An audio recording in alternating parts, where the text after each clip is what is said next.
Good morning. Hi, everyone. I have an obsession. I have a confession that I have an obsession. It's a thought obsession about the idea of visibility.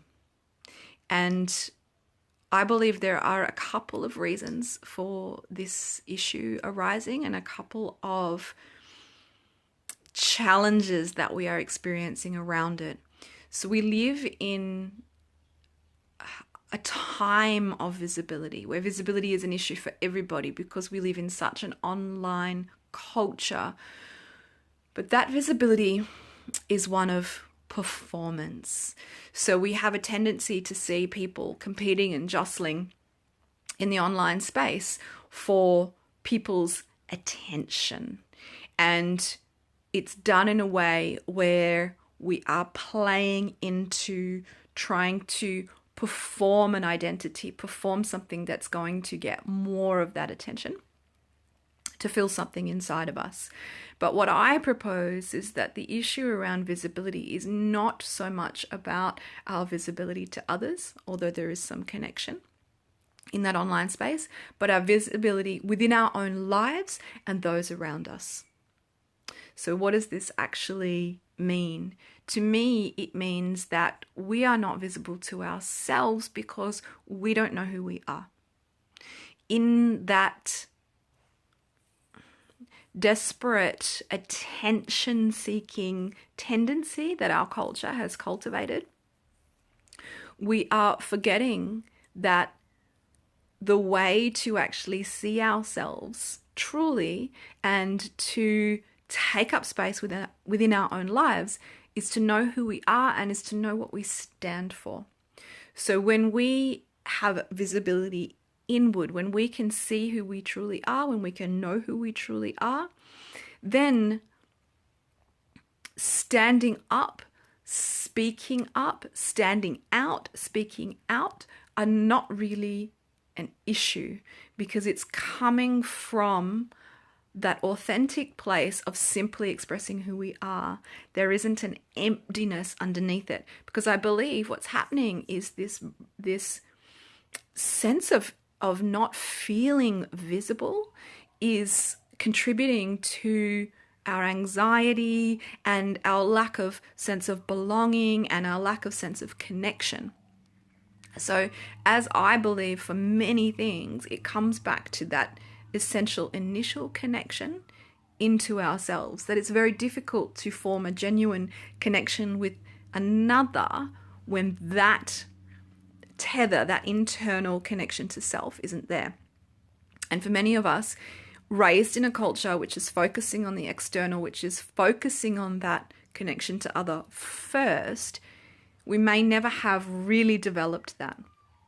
So I come on here in the mornings full of energy and inspiration from my own practice and where I've set my intention for the day and the things that I'm focusing on, trying to immediately give you the energy of that, of, oh, this is what I've practiced, this is the impact it's had for me, I'm going to speak it out, I'm going to share it out, and hopefully provide something of value that other people can have a play with and have a practice with and see if it makes a difference in their lives. So my practice for this is really comes back to a bunch of different things, but knowing what is important to you, knowing what your values are, and practicing affirming them for yourself. So where many of us will be familiar with affirmations, but again, it's frequently an outside in process of, I think I should feel this way about myself, or these are good values to have, but are they truly mine? Are they truly what makes me feel whole, makes me feel lit up, excited, energized, like the world makes some kind of sense? Maybe not. I know for myself there was a long period where I did that, where I practiced the affirmations that I thought I should have, rather than affirming the truth of who I really am, of what I really know is important to me. So there are a whole bunch of ways to do this, to start to get familiar with what's important to you. And if it's something that's new and it's something that you're just starting to contemplate and investigate, I really want to encourage you to bring a sense of playfulness to that and exploration and curiosity, and not think that you have to nail it. I just got to know what my core values are. I've got to know what's important to me straight away.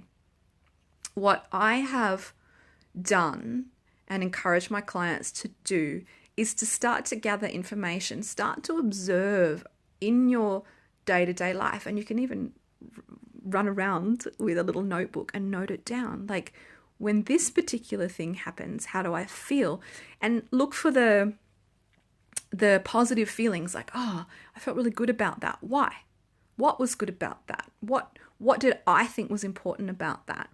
And then you can start to uncover the underlying values. And there are resources on the internet as well for this, lists of values. And sometimes you can come at it from a different angle. You can just look at words around values and intuitively kind of go, oh yeah, actually I think that's important to me.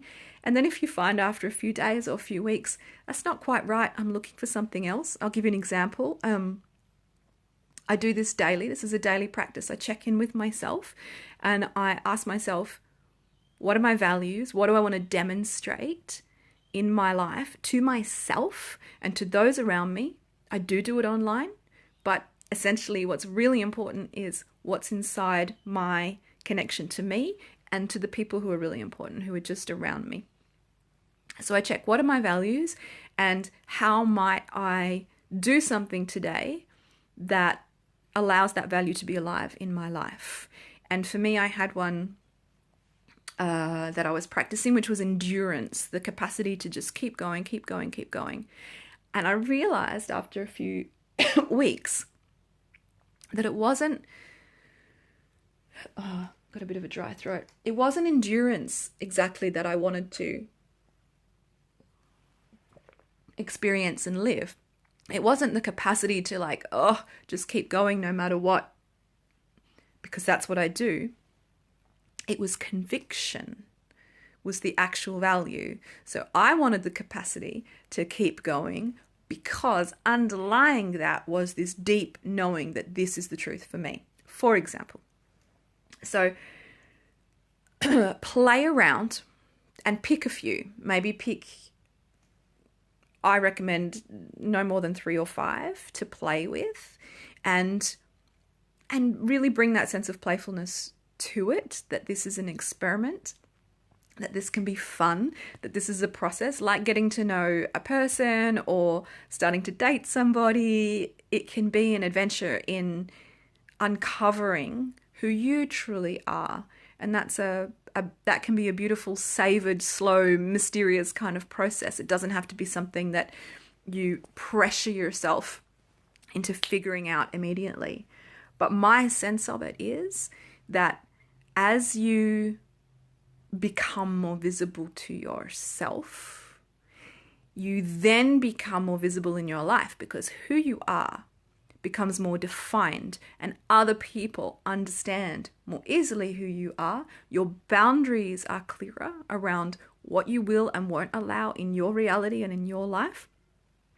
And then if there is a final part where showing up in more visible contexts, like a presentation at work, or if you're a creative person doing a performance, or if you are an entrepreneur, getting a really authentic online presence going, becomes something that is much more natural, much more flowing, much more easy, because it's not coming from this anxious desire to perform. It's simply an expression that comes naturally through knowing who you are and what's important to you. So if you're watching this in the morning, which if you're one of my beloved fellow Australians, you might be. If you're watching it in the evening, have a go. I certainly recommend doing it in the morning, but if you do it in the evening, you can set the intention, put it into your unconscious mind for the sleep period, and then see if you can wake up with it, reaffirm it, and then live it in your day. I'd love to hear how you go, and if you've got any questions about it, if there's anything that's not clear, just DM me or let me know, and good luck with it. Talk to you soon. Bye bye.